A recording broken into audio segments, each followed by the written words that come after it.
Hi, good evening, and welcome to this evening's live stream from Neurodivergent Labour. My name is Kat. I am Neurodivergent Labour's Vice Chair, and I'll be chairing this evening. Just a few things that we're going to talk about this evening. We're going to discuss some of the issues that are facing neurodivergent people as we approach the local elections. And we're also really honoured today to have a number of guests with us. We have hopefully John McDonald joining us at some point this evening, along with Nikki Hughes. We've also got Andrew Berry from Unison, who is also going to talk about some of his experiences with working with the local governments. We've got Gethin Jones from PCS, who's going to talk about his experiences within the prison service.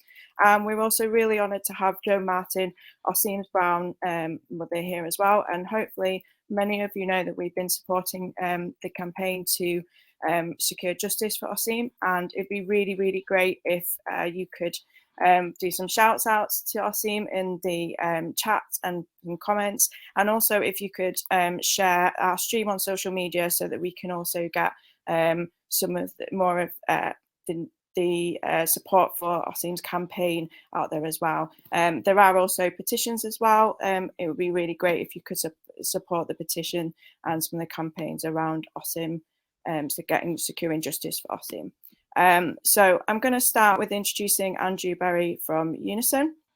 And we've got a couple of questions to ask Andrew tonight. So firstly, Andrew, in your experience, are the current structures of local governments getting the best out of their neurodivergent workers, and are neurodivergent workers really being included in the running of local authorities? I would say that clearly not, just like any other sector of the workforce or the employment.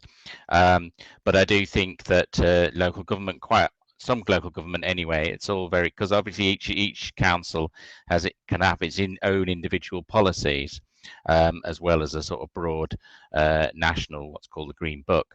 But what I would say is that some councils are obviously have better disability policies and refer to the hidden disabilities, not usually using the term neuro diversity, but I think that's something that needs to be developed in councils. And obviously some councils do and local authorities do help employ and support people with neurodiversity, whether it be dyslexia, but I also think, or whether it be autism. But I think also very often those people get very stuck in jobs. There's no promotion, development, support, and needs set around that. And often policies are very much written in a way which is like the sickness policy. How many days off sick have you had? And policies are written in very much a sort of disciplinary process in local authorities, and not so much in a support process. And often they might have good policies on, say, reasonable adjustments, but the reality is most managers in those authorities don't actually know, aren't actually properly trained, aren't aware, and often that's the case. So there is a lot more local authorities can do, especially Labour local authorities, in the area of disability and neurodiversity, and it's certainly, I think, an area that hasn't been pushed as much as it should be. And I think sort of neurodiversity Labour would be a very good place to start pushing that. Thank you for a brilliant answer, detailed answer to that. So other than what you've already mentioned, what can local authorities do to encourage better representation of neurodivergent people within the actual workplace? Well, I think, we're dealing with a local government, so we're dealing with elected councillors, and I think it's important to use the structures of not only the unions but also the Labour Party to make sure councils take on better policies and implement those policies. So one of the things I always think is slightly off beam on that one, but I slightly think in a lot of things that have been around recently are like charters or manifestos that we talked about, and you've got the national manifesto.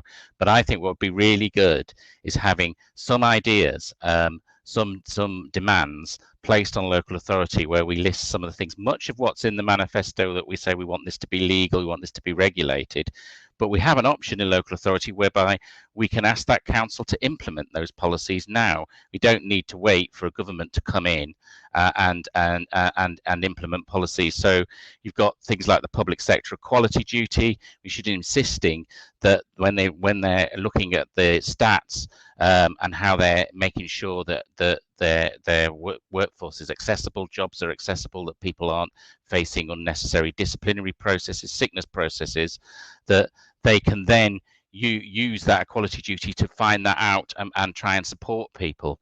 So making sure we have access to reasonable adjustments, but also talking, having people with, who are dyslexic, who are autism, etc., in the workplace helps develop their services for the people in the community, and the two things are symbiotic. So if we've got, if we can support people to get jobs as teaching assistants and support them to keep jobs as teaching assistants or teachers, then we'll present not only a workplace that is supportive of neurodiversity, but also a service that is welcoming to the community. So I think we should do that. Council is a huge employer of people, and one of the things that I think it's also an employer. It's also contracts employers, so it's a lot of privatization. But you have things like in care, you have what's called the Ethical Care Charter, which puts demands on the council having minimum standards by which they employ people. So requiring, we obviously want to bring things back into house, but while they're outside house, requiring those contracts to follow certain standards as far as disability and neurodiversity is concerned, so that we can insist that people aren't discriminated, or at least do our best. That also requires monitoring. So I think that that's something that we can do as neurodiversity Labour, but also something we can insist on doing within the Labour Party. And I think it's a job of work to be done. And perhaps, the council election is only next week, but perhaps after the council election, actually that's when we should be getting on with some ideas and putting it through the unions and putting pressure on the unions and taking it into the union, taking what we want, minimum standards that we want from local authorities into the union, and use that pressure and the pressure we have as a Labour Party, and get some of these Labour councils to develop some, gold standard policies in terms of how they support people with disabilities and neurodiversity, if that makes sense. Yeah, 100% behind you. We need all the support we can get from our trade unions in terms of making the workplace fully accessible to neurodivergent people. Thank you so much for those brilliant and interesting answers there, Andrew. I'm going to go to Nikki now. What has to be done to make local governments more representative and enable greater neurodivergent participation? I feel that definitely local representatives need to go out into the community where neurodivergent and disabled people are, and because I feel like there are neurodivergent and disabled people who want to be involved and are trying to access these spaces, but we're talking about even doing, something like this. We've seen it in the last year with coronavirus, how many organizations and workplaces have all gone online.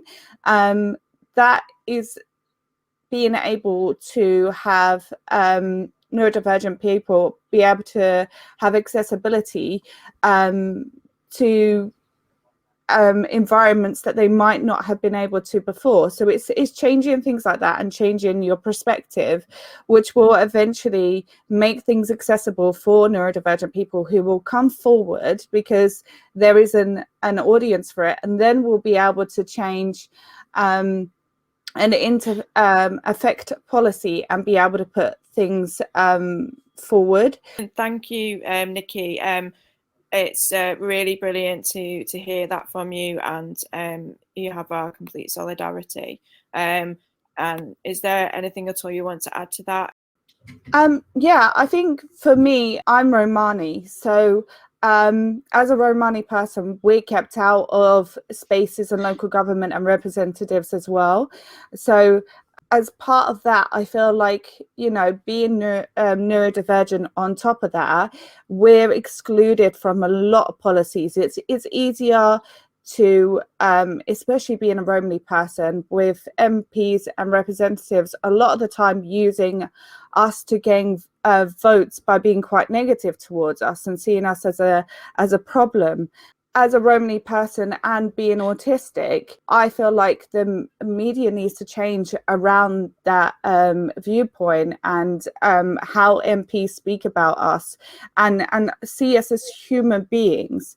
So neurodivergent people and Romani people need to be seen as human and see our issues being brought to the forefront of policies rather than seen as a performative afterthought. I would like to see, you know, especially in local elections and representatives, you know, either talking about disabled issues and accessibility, and to have representation in my local authority, and it takes people to open the doors to that community for us to be able to put our issues forward. So it takes the step of them opening the doors first and foremost. Brilliant, thank you for that. That's really, I think it's really vital that we do remember there's so much intersectionality across so many of these issues, and I'm sure everyone from here sends the GRT community our complete solidarity with some of the issues that you're facing with the current bills that's going through Parliament. So thank you so much for that. I'm now going to go across to John McDonald. Welcome this evening, John. And the first question for you tonight is, obviously you've been a key supporter of Neurodivergent Labour since its inception. What was it that made you believe in the goals of Neurodivergent Labour, and champion our organisation in the way that you have? It was the way in which, over a long period of time, I found the scale of discrimination against neurodivergent people actually has been brutal. And I've worked with individuals and people within my community and local community groups, families and others. And there's been so many examples in which people's lives have been, I think, rendered at times almost unlivable as a result of the failure to even recognize neurodiversity. Then in many areas, but for the sort of really courageous and dedicated work of individuals and then groups within our society, and the way in which the sort of state nationally and locally had no recognition or engagement with the issue or developing of policies. So over the years, it often starts, you know, with an individual person you meet. And I've done, as a local councillor, then as an MP, just meeting people who are really just struggling. You know, just things like, in the old days, you know, that used to be the statement and now it's the plan. Just parents trying to get their child assessed in some form to see what additional support they needed at school. And it was like beating your head against a brick wall at times. So that's, I think actually I got motivated by anger more than anything else. And so eventually then it was about, I need to understand more about this. We all do, because it was becoming so frustrating. And then of course I meet with people like Janine Booth, and people know Janine, and once you've met her, you never escape. You know, she basically pinned me down and said, we've got to do something about this nationally as well within the Labour Party. So we set up, you know, a group that worked up the neurodiversity manifesto, and I can't thank Janine enough for that and all those people who are involved. It was just so inspirational, really. But the frustration I have now is that we haven't come anywhere near where I wanted us to be. And just listening to Nikki there, which I agree was incredibly insightful, really. I'm sorry I was a bit late. I was stuck dealing with a problem in the constituency. But just listening to Nikki there's so much further we need to be now.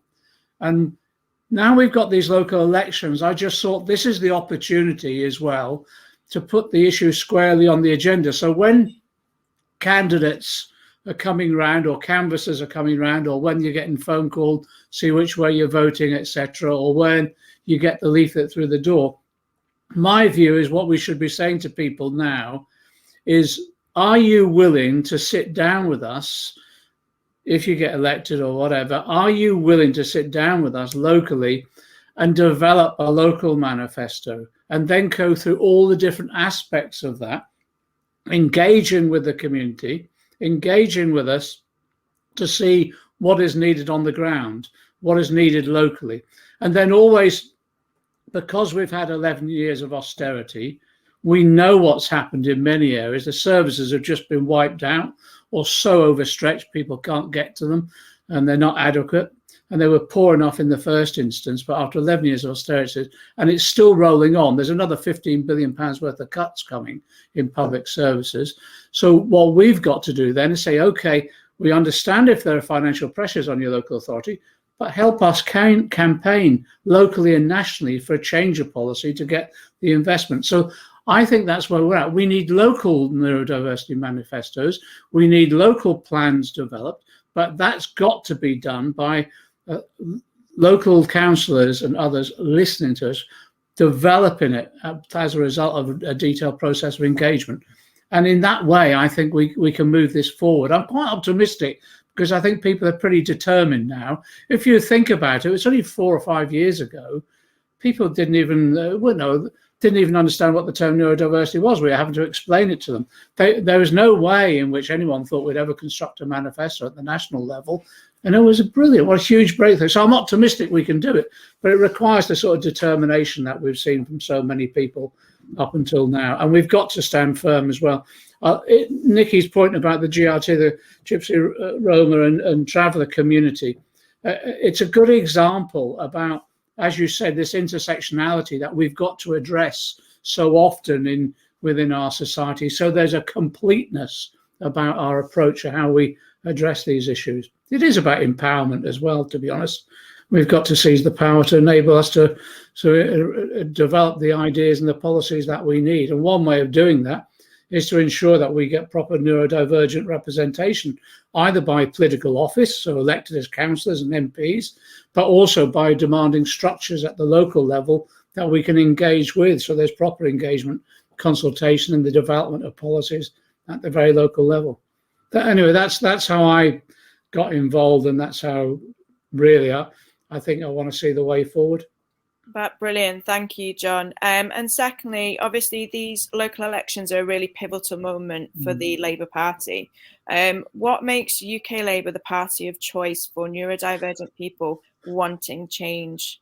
Look, I think because we had that huge breakthrough with getting the National Manifesto drafted.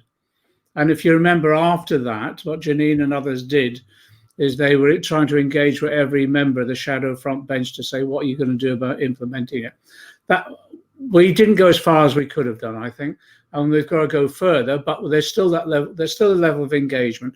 So I think it's such a huge breakthrough to get Labour to adopt that national manifesto. Now what we've got to do is make sure that's sustained, but developed on, actually improved as well. So I think that for me, that was to have a national party like that actually wake up to the issue was a huge breakthrough. So that's why. And I think in talking to Labour councillors and Labour candidates so far, I'm beginning to realise that actually we have a significant breakthrough in raising awareness on this issue.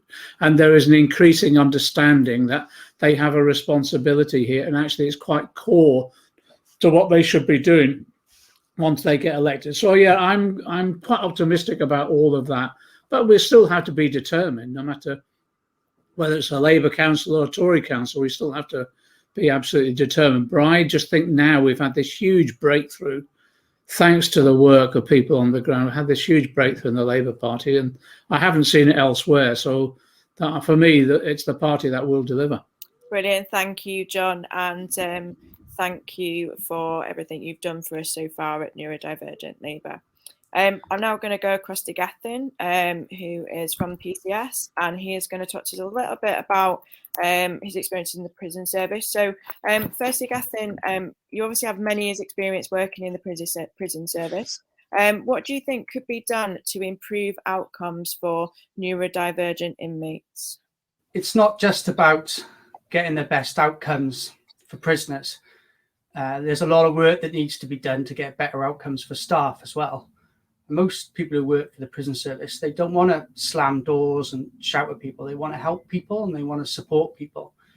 And when you learn about neurodivergence, it's enriching and you get to learn more about the people around you. But what the prison service really needs is proper bespoke training and training that comes from people who are neurodivergent, and it's their lived experience. Just to give you an idea, I always think of two guys I work with. One of them had really, really high support needs and one that had quite low support needs. And with the one guy with very high support needs, I thought, oh, great, I work for this agency that's been around for a long time. It's part of this big government department. It's the civil service. We've got all these buzzwords. I'll just access all the training that's available there. There was one sheet of A4 that someone in a psychology department somewhere had drawn up, and it just wasn't adequate. So I was getting people coming to me saying, look, how do we manage and put into place these support needs? And I was like, I don't know how to access it myself. So I had to try and find myself training. I had to find something that would help me to help other people. And it's really, really difficult. And bearing in mind, we've been through 10 years of really, really brutal austerity. We lost staff. Our pay was cut, so we weren't competitive. We had a huge turnover of staff that was there.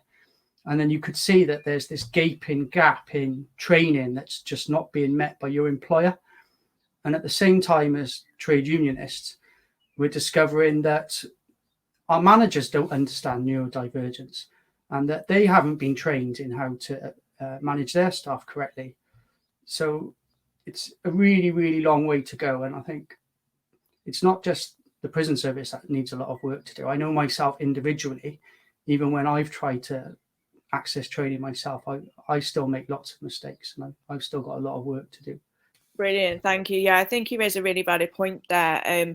Training is just absolutely vital. I mean, I work in the education, I'm a teacher, and training is something which I think as well doesn't just need doing once, it needs to be continually updated training as well. And I think that's something that is, as you say, lacking across quite a range of areas and is really vitally important. So as Welsh Labour are in government in Wales, what are Welsh Labour doing differently to the UK government around prison service and neurodivergent? Again, Welsh Labour have made lots and lots of advancements. It's an absolute pleasure living in a country that's got a democratic socialist government that's led by a democratic socialist leader. I've just been campaigning in a constituency that's traditionally split between Conservatives and Lib Dems, and even that lot, when they don't like Mark Drakeford, they'll still admit he's done an amazing job in the last year, and it's really, really pleasurable. But Welsh Labour, again, we've made lots of advancements in areas like environmental science, lots of different steps forward, but on neurodivergence, there's still a lot of work to be done. We have done the Additional Learning Needs Educational Tribunal Act for Wales. There's been other pieces of legislation, but the main benefits to people who are neurodivergent in Wales are the kind of benefits that we all enjoy. We've managed to protect our criminal justice system by paying for PCSOs, and there's lots of other ways that it's been protected. My learning that I did for my NVQ in understanding autism, that was the Union Learning Fund, which has been cut to the bone by the Conservative government in England. It closed down the Learning Centre in Nottingham, but the Welsh government is still providing that funding for people in unions to get educated and have kind of training that we all hope to benefit from. Yeah, thank you for that. Yeah, it's really sad what is for the fact that the in England, the government have cut that fund because it is a vital source of training for many union reps on a range of issues, including neurodivergent issues and mental health and all sorts of areas. So it is a real loss there, and I'm really glad in Wales you've been able to keep that fund, because I think that fund is just absolutely vital. Certainly as a trade union rep, I would have been lost without that training that I've had through them. So it's just such a shame that in England that's not been protected in the same way. Thank you so much for your answers. We're now going to go across to Joan Martin, who is Osim Brown's mother. And I'm going to ask your questions together because I know one of them is going to be quite short. So firstly, and also obviously, please share our request for solidarity for Osim and for sharing the petition as well. And please sign the petition for justice for him. So firstly, what support was offered from your local authority with Osim's ongoing case? And secondly, what must local authorities do better to support families with dependents with ASD and ADHD? Okay, first of all, thanks for having me. And the first question will be nothing really. And I'll start by saying, you know, what happened to Osim shows a long history of failings by the various authorities and services, and how they have led to the unjust and insane threat of deportation that's still hanging over his head. I will say bluntly that the current system is not working and needs to be turned upon its head, because throwing money into a broken and failed system will not work, will not make the service better, because it's the unprofessional and uncaring individuals in the system, you know, that need retraining, re-educating, policing, and hold accountable or replace. This is the only way we will see meaningful change within the system. If the people in power were paying attention, these injustices could be seen as indefensible. It is not enough to have a seat at the top table. You understand what I'm saying? It's about our voice being heard. We are not being believed, and our concern and our lived experiences are not being looked into nor believed. You know, there's a saying that says they need to listen to us because nothing without us is for us. Take on board what the family is telling them. They're not doing that. Don't instill their belief. Make sure they support and do not go in like bull in china shop and taking vulnerable children away from their families without good and sound reason. Do not neglect and treat like animals the very children that they are supposed to be caring for. Training and better recruitment of staff dealing with disabilities. Also, I would say that there should be accountability, because most of us in the community who have been treated horrific have very little confidence in the system, and this need to address. All throughout Osim ordeal, I was there begging to be listened to, but Osim never get the extra support he needed. There is a culture within the system, and that is this, that professionals know best. And we just need to conform and to what we are told. Sadly, many professionals are far from professionals and often definitely do not always know best. I have spoken to many parents who are affected by this very similar and unfair treatment that my son has been subjected to. So what we are experiencing appear to be more the normal.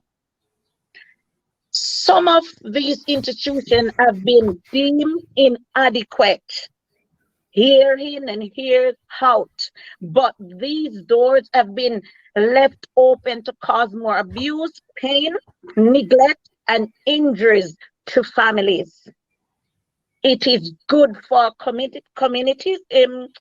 is good for committees to come together to make recommendation and to enforce change, but it's a waste of time and resources if these reports are stored on shelves and not acted up on. Those of us with lived experience need to be listened to and believe.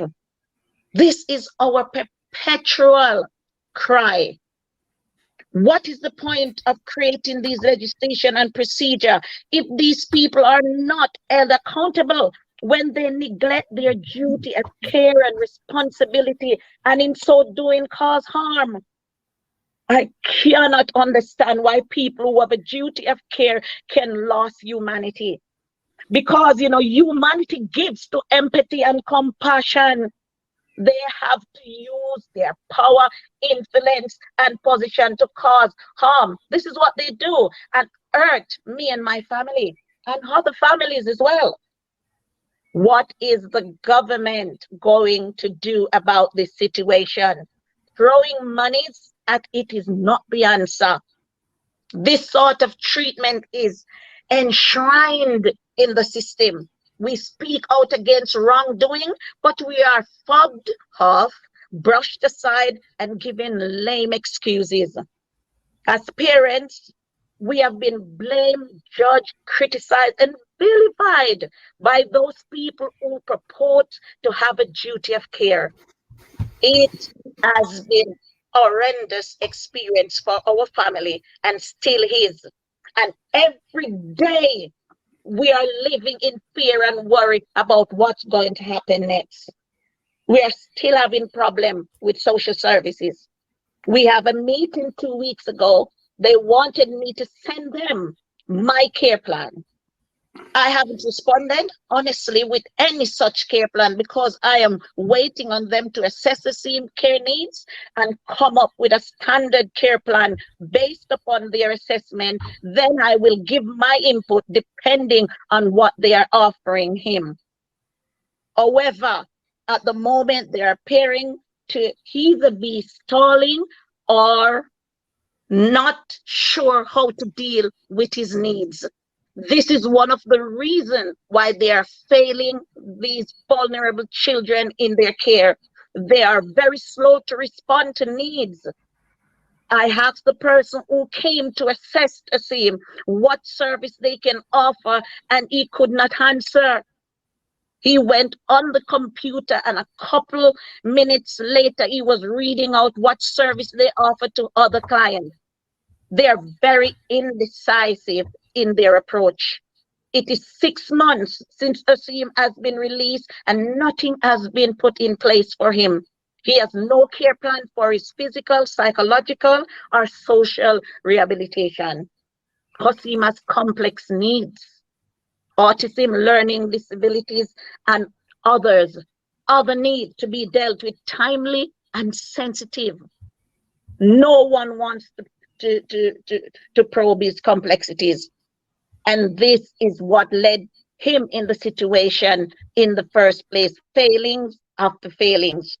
Early intervention is a must to enable autistic and learning disabled people to have a chance at life. This was not afforded to Hasim, yet all the time I've been crying out to them for years and still is for help for Hasim. Throughout his schooling, during his time in care, Hasim was not accommodated. Even in prison, firstly because of his autistic behavior, he was seen as a defiant and disruptive black boy, even though he was evaluated and they strongly worded their findings. And they believe he was significantly below his peers cognitively. He got discipline if he did not understand what was being asked of him, but he never got the help he needed. Thank you. Thank you so much for that extremely moving speech, and thank you so much for your candid words about the lived experiences of I'm sure many families can identify in many ways with what you've said today, and how I suspect many families also recognise that the early intervention that should be in place for many of our neurodivergent young people is just not taking place. And I understand that within the education system, and thank you just so much for your words there. I think that was very moving, and couldn't have said it better. And I think that really got across what the situation is you are going through right now is. I'm going to now we're going to take some questions and answers, and then I'm going to hand over to Will, who is just going to jump in and he's going to direct some of our questions that we've been having on the live chat. So I'll hand over to Will now. We've got about 3 questions in the chat so far, but if you have any questions at all, please just pop a message in. We've got enough time to kind of take a few more questions. So we'll go to Andy's question first. So he asked, as a teaching assistant in an autistic special school, I'm often astonished by the lack of or limited understanding of autism and neurodiversity amongst staff. What kind of initiatives could the trade union movement undertake to engage with the issues of neurodiversity amongst the education workforce? I think we've actually got a couple of people who are quite well placed to actually answer this question. So I was wondering if there was a preference, whether Andy, Grefrin, either one of you two would like to answer that question. So one of the things I would say is I think we need to educate the unions as well, in order to support that awareness and increased awareness. Yeah, the unions are in the best place. They do have, certainly Unison has, disability, officers and disability, self-organisation within the union.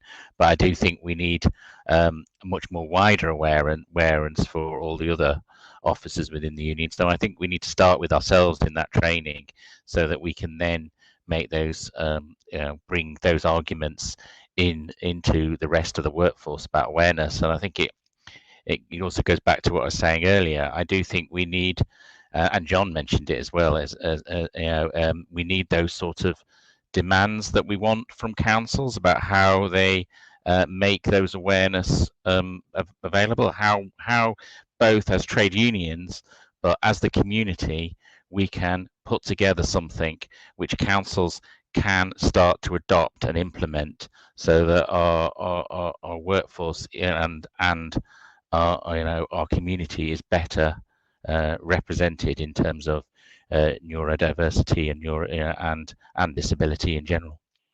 I think John wanted to come in there. It's a great question. My answer is follow what RMT did. Every union should follow what RMT did.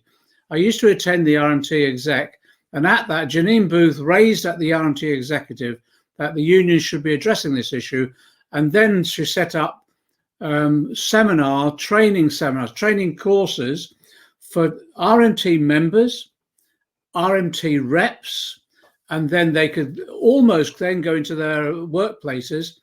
And it was RMT reps that were making managers and others aware, employers aware of their responsibilities and how to go about fulfilling those responsibilities. I used to attend those on a regular basis, and they were brilliant. And what was nice about it as well is that people were who are neurodivergent, who attended them, could actually say, I am neurodivergent and divergent, and this is the issues I face, and this is my history. And we all learned from that. So I think every union and the TUC should be running those courses. It's infuriating that the government has cut the Union Learning Fund, and I think that's a real huge setback, and it's typical Tories, isn't it? But I think the RMT model really did work. It just raised the level of understanding within one union rapidly, and then it started spreading to others. So I think that should be the standard model. I think that's a very, very solid point, John, because my own union have only just started doing it as well.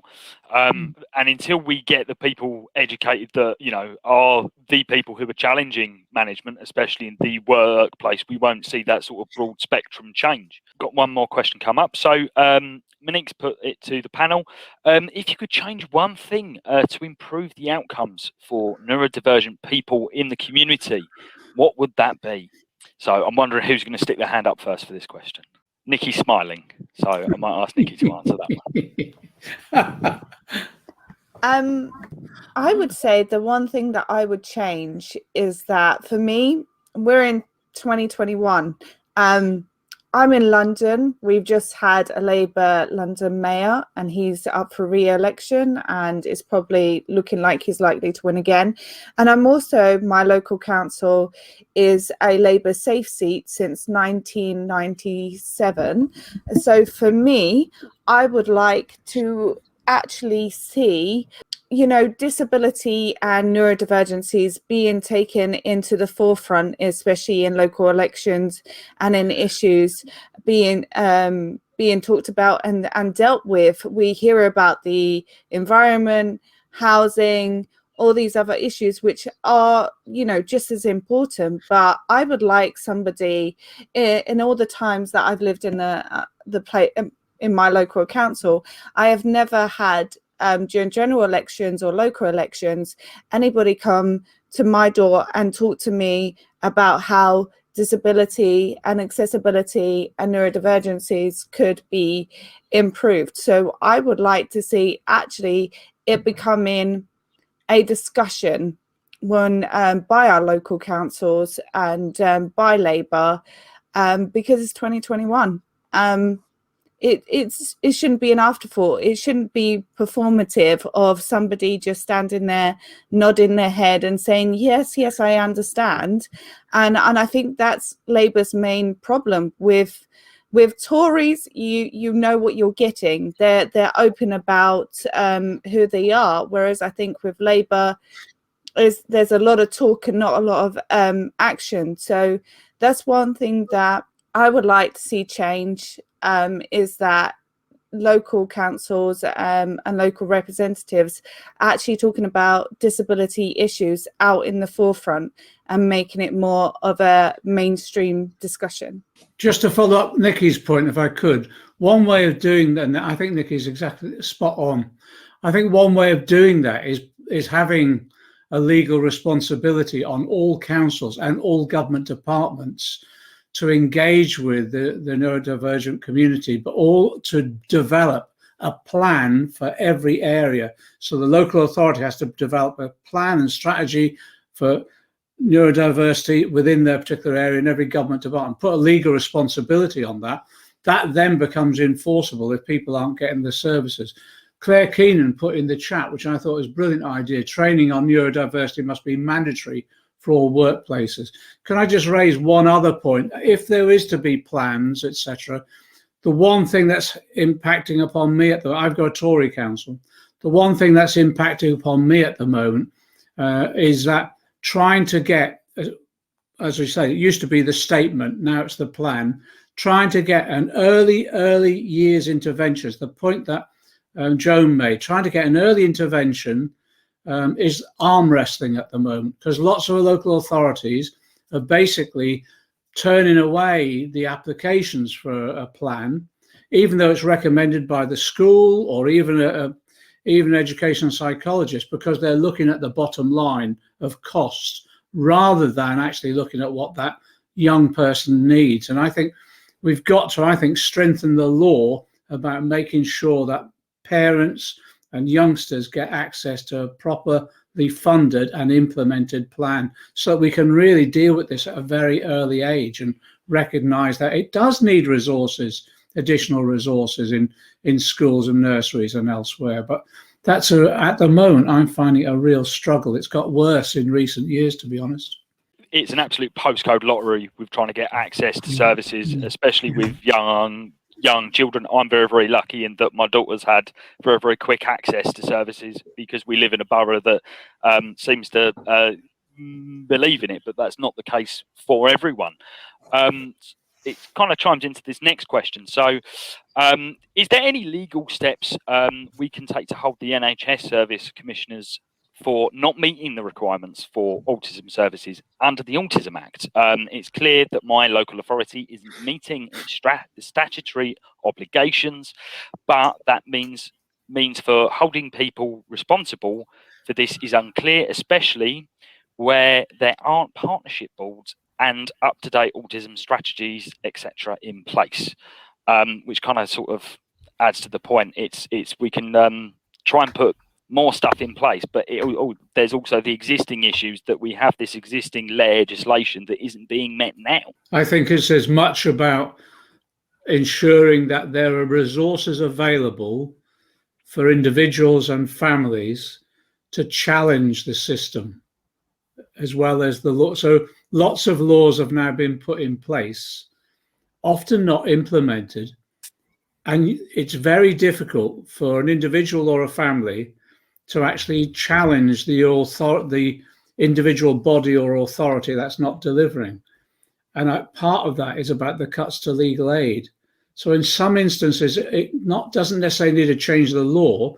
It's just making sure people are resourced so that they can ensure the law is properly enforced. Do you see what I mean? It's often saying before we used to have a network of law centres, and we had legal aid, and you could challenge the failure of a local authority or a health service body to properly provide the services you need. Now, it's very difficult to do that because it's so expensive going into court. It's so expensive taking legal action.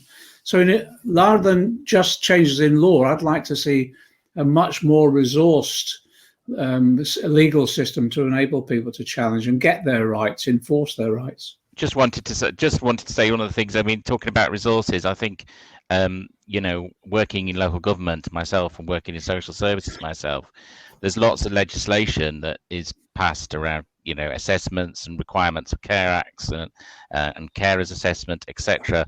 But if you don't have the resources in place, then those authorities struggle to meet those standards. So actually we need to resolve the situation before it gets there.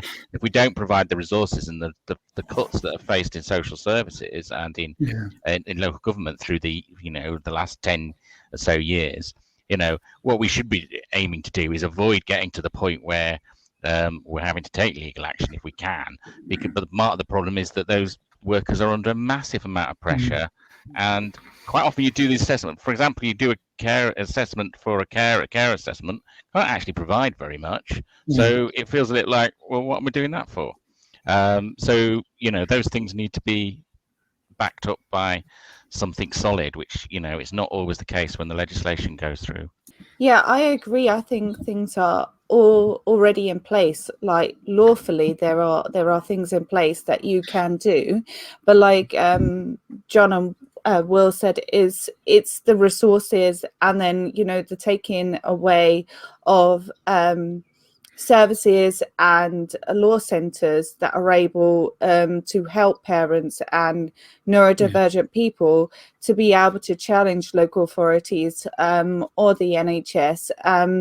These complaint processes aren't really taken seriously, and there's nothing you can do. It feels like a never-ending catch-22 because if you do find a service that is out there, they're usually underfunded, overworked, not able to provide support and help. And I feel then the services like local authorities and the NHS take advantage of that in knowing that everything is going to be a long, drawn out fight, and they can use that time to basically essentially save money, so they don't have to provide that care and support, and they can be seen to be doing something and nothing at the same time, and they hide behind this. So I would say the laws are in place. It's the resources that need to be provided to neurodivergent and their families. Right, okay, we'll move on to this one. So Dylan said, I was diagnosed with ADHD in Nottingham at the age of 30. My care has been entirely medical and entirely through the community-based psychiatric team. Nottingham GPs will not prescribe ADHD medication and psychological support is not offered. Other people I have met around the country have had very different experiences. It seems that diagnostic and care provision is extremely variable in my region. Has any work been done to establish the different care provisions? So yeah, has any work been done to sort of harmonise care provisions across all of the different regions, or as sort of has been raised before? Are we still just stuck in this postcode lottery, or is there any work going on to kind of harmonise access across the board? I noticed Dylan had a question earlier on as well about saying how absolutely torturous boredom is for you, and pointing out how difficult it'd be for him in prisons. Yeah, this is a massive problem with ADHD medication within the prison service. You're out in the community, you've got your prescription, you end up in custody, right? Your meds are gone, you're not allowed to bring them in because we don't know if they've been tampered with. Now, you're on a certain ADHD medication that works really well for you. Well, we don't prescribe that inside the prison because it's traded. So then you're given a choice. You could have any of these 9 medications, all of which you might know give you terrible side effects, or, which happens quite a lot, you don't take any medication at all. And this happens between Welsh health boards. And it's even worse if they come over from Bristol. Now, there has been work now between those health boards. They're starting to tie up a little bit better. But yeah, it's really, really disjointed. It doesn't work properly, especially once you're crossing from Welsh NHS into English NHS. Had someone comment. I would like to see an adult be able to go to a GP and get diagnosis of any neurodivergent condition, including dyspraxia. And I think there are issues around that, actually, because I put myself in for an autism referral recently, and straight away I was referred to CBT, and I was asked if I was suicidal straight away, because that was my local NHS assumption was that I had to be feeling suicidal because I thought I was autistic. So there is access to kind of get yourself that treatment, but there's the extra hurdle of you get the assumption that you're mentally ill, which that's something that has to change, especially in my local area. So we've got Jen Roberts. My son had no school from 3.5 years. The school refused to assess him, so I went to my GP, who referred him to CAMS, diagnosed him at 6, but no EHC plan until he was 8, 9. Completely let my child down. We applied for 10 schools. My son was failed and struggling with school now at the age of 14. Unfortunately, that's not an uncommon story. So we've had no help from the state school at all for my ASD child. We had to have a private assessment, as the alternative was to wait 3 years for CAMS, which we couldn't do. Those who cannot do that are waiting for years for any help or support in some locations. Plus, lockdown has really impacted mental health, and the exam setup is not neurodivergent friendly or inclusive. I think that is actually a very, very valid point that may well be worth exploring about the exam system and how it affects neurodivergent people. Would anyone like to sort of raise a point on that at all? I wanted to say, as going back to a comment before about being an adult and going through the diagnosis process. So I was diagnosed as autistic as an adult and a couple of years ago, and I was quite lucky in the area that I'm in. I went to my GP, who referred to my local community mental health team, and within 8 months I was able to have an assessment and be formally diagnosed. But it's definitely something that I hear as an autistic adult is the consistency of a postcode lottery, and the fact that, you know, a lot of adults are waiting, and children are waiting sometimes as long as 6 years in some places for an assessment. And having autistic children myself, I also have been in the system for them with their autism and getting ECHP plans.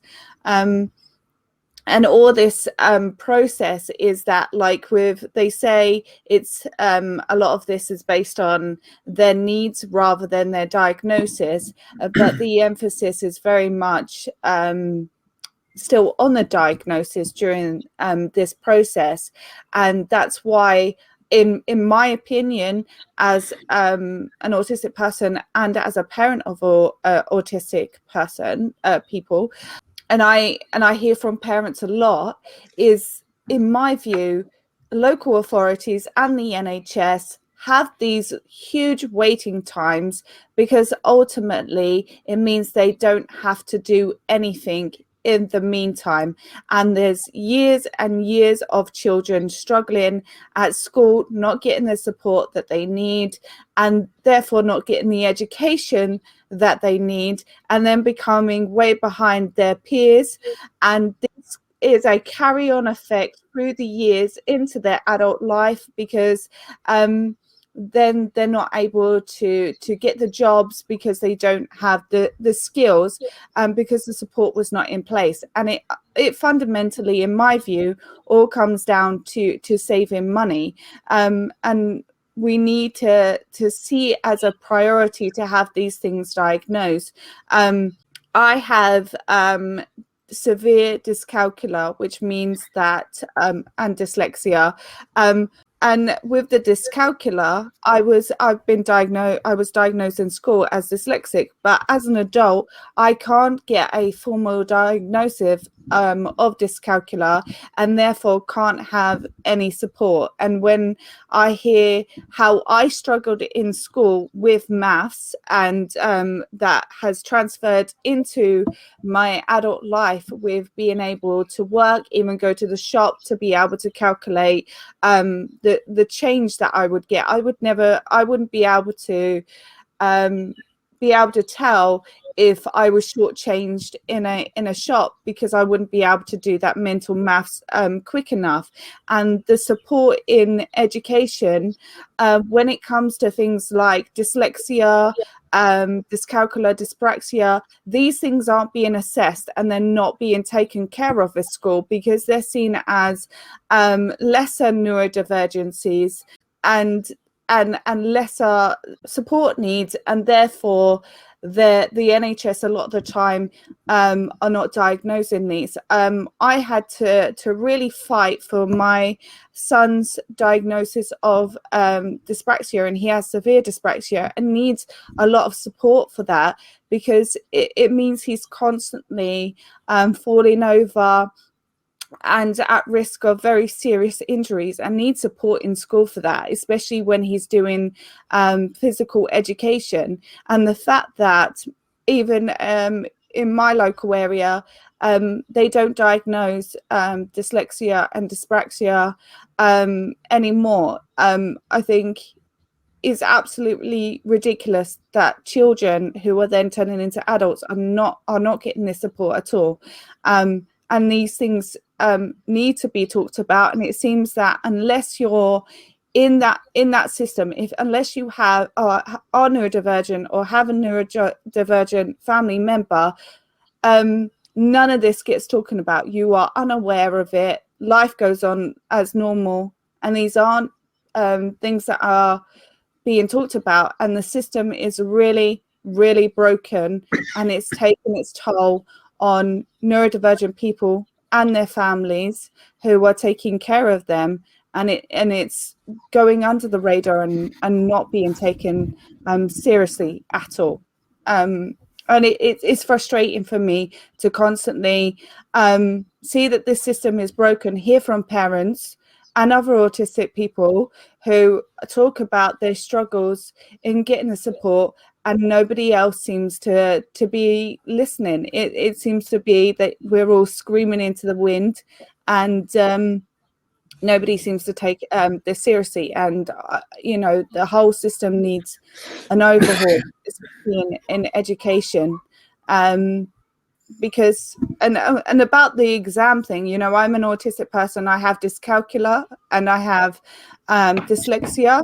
And when I was when I did my GCSEs, I went into a hall with all my peers. I was not offered any support whatsoever, and even in my English and maths exams, the dyscalculia and the dyslexia were not taken into account.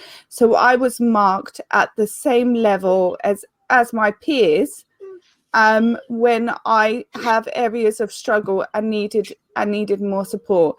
So the exam system is also broken, because how can you know as an educational system that someone struggles with dyslexia and being able to spell and to read, and then assess them in the same level as their peers who do not have these problems? And I was not given any support during my exam. So there were a lot of issues that are just going unspoken and are not being picked up, and we hear this all the time, and somebody needs to start listening.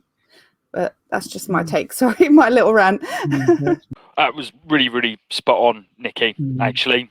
Spot on. So I think, bearing in mind the time, we'll probably take one last question before we close down the stream. We'll take this from Monique. We always hear about diversity drives, as it is known, that gender diversity, ethnic diversity, racial diversity, etc., are beneficial to the workplace. But have any of you ever heard of a neurodiversity being included in these diversity drives? If not, why do you think that is, as neurodiversity has also been found to be highly beneficial to businesses? I think it's just a lack of understanding of neurodiversity. There's just such a lack of understanding that it's never really been fully appreciated. The range of talents and skills and benefits people who are neurodivergent can bring to different forms of activity in society. So until we get that more thorough understanding, there won't be an acknowledgement in the same way as others, where you are trying to ensure, where you have these diversity drives to ensure that actually your organization, your company, your community group or whatever can reap the benefits of that diversity. And it's something we should raise. I'll start raising it in discussions now, actually. It's a very clever point. It's a very good point, actually. But I think that's what it is. It's a lack of understanding. It's the point you made was, well, you know, you've gone along it's reflected in your experience. You've gone along for an assessment, and immediately they think just because you're asking an assessment, you've got a mental health problem. That's the level of sort of lack of understanding that we've got. So yeah, I think it's a good point. We'll throw it into debate, shall we, and see what the reaction is. Because the whole point about our society is that any organisation always benefits from that range of diversity, and we should be pushing the positive points of it, definitely. Just one final point from me, if this is the final question. The point that Nikki raised is, for me, on all of this now, and the point you raised as well, it is about proper resourcing, but that resourcing needs to be directed by the experience of neurodivergent members of our community. Otherwise, it will be handled to, I suppose, really professionals and others who might want to think they're doing their best, but actually will never fully understand because they don't experience neurodiversity within our society at the moment. That's why I think politically developing manifestos, etc., and sessions like this are so encouraging, because we all learn from them. And the other point that you made as well is this postcode lottery of where you live is dependent on what sort of services you've got. We've got to have some form of national standards that are enforceable, that can enable everyone have access to the full range of services and support that they need. And when they're given that support, you'll see people give back to society as well, and give back to their local communities in a way which I think helps us all and helps our community thrive and flourish in that way. Just want to say, I think one of the most important things is that the council or the authority or whatever reflects the community.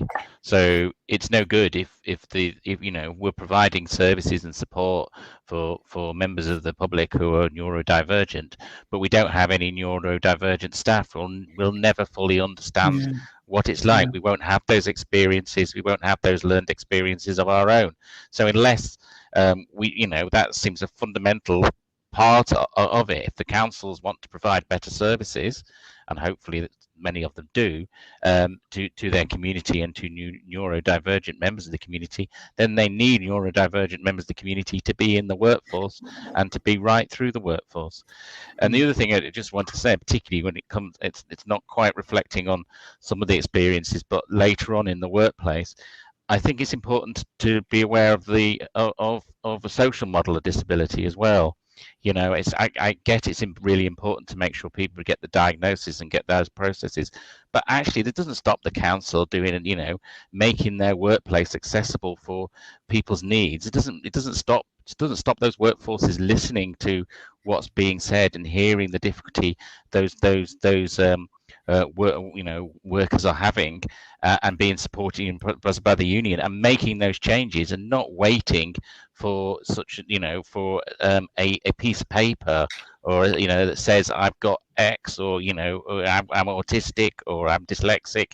I don't think we should be needing to do that. I think that workplaces should be much more able to support people in a social model as well as a medical model.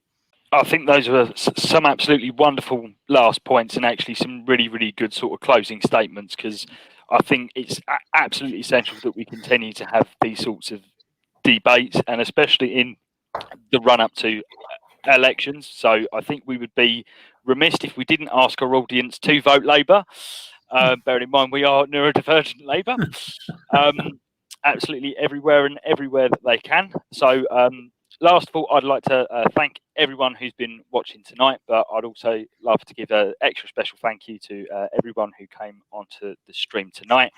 I'll just ask, last of all, if you can share the stream, make sure that this is getting out to as many neurodivergent people and families as possible, so we can share this positive message with everyone. And if you can share that petition for Osman Brown, and make sure there is not another unjust deportation going forward.